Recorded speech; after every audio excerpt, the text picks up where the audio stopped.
के बब्बर से मारत रेंगे दहाड़। सतनामी राजा के दूनों से मारत रेंगे दहाड़। नहीं डरे बैरी दुश्मन ला, नहीं डरे तलवार, नहीं डरे बैरी दुश्मन ला, नहीं डरे तलवार।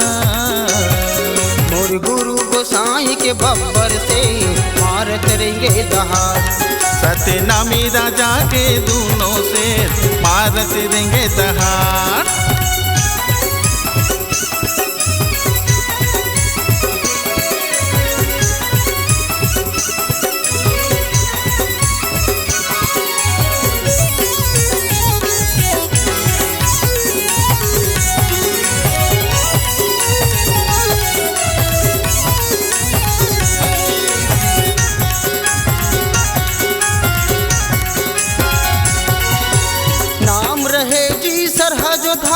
धरे लोटा शुक्ल सार के बैरी दुश्मन थर थर कांपे देखत रह के मुंह फार के।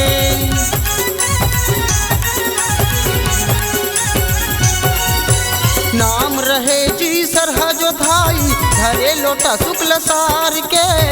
बैरी दुश्मन थर थर कांपे देखत रह के मुंह फार के। अरे देखत रह के मुंह फार के, हाँ देखत रह के मुंह फार के।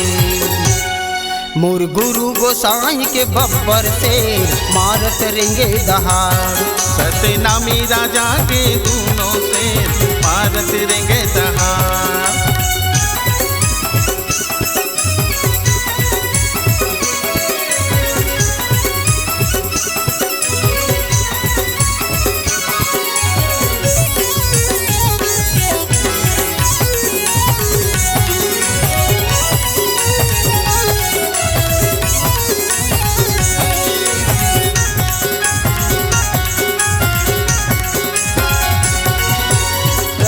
खड़ा मयौवल दोनों लड़ी सपंक्ति न तान के।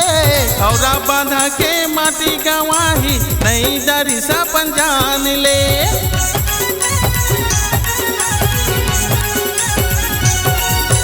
रहे अखाड़ा मयौवल दोनों लड़े सिनाया पंतान के।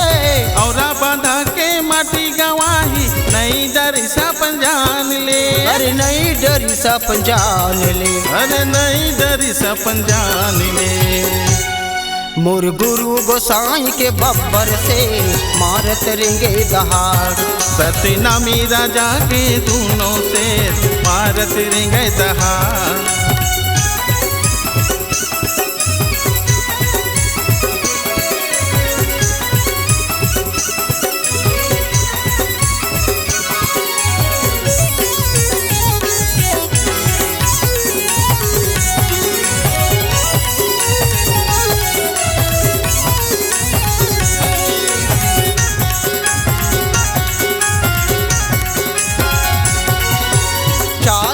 जी पापी मनहा नेता देके बुलाई से। समझ नहीं पाई कुर्बा लगता से हा खाना में जहर मिलाई से।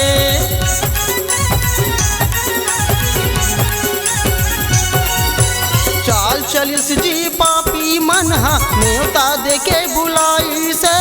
समझ नहीं पाई से लगता से हा खाना में जहर मिलाई से। अरे खाना में जहर मिलाई से, हाँ खाना में जहर मिलाई से। मोर गुरु गोसाई के बब्बर से मारत रेंगे दहाड़।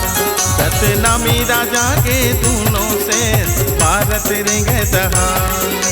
नहीं डरे बैरी दुश्मन ला, नहीं डरे तलवार, नहीं डरे बैरी दुश्मन ला, नहीं डरे तलवार। मोर गुरु गोसाई के बब्बर से मारत रेंगे दहाड़। सतनामी राजा के दूनों से मारत रेंगे दहाड़। सतनामी राजा के दूनों से मारत रेंगे दहाड़। बलिदानी राजा के दूनों से मारत रेंगे दहाड़। सतनामी राजा के दूनों से मारत रेंगे दहाड़। बलिदानी राजा के दूनों से मारत रेंगे दहाड़।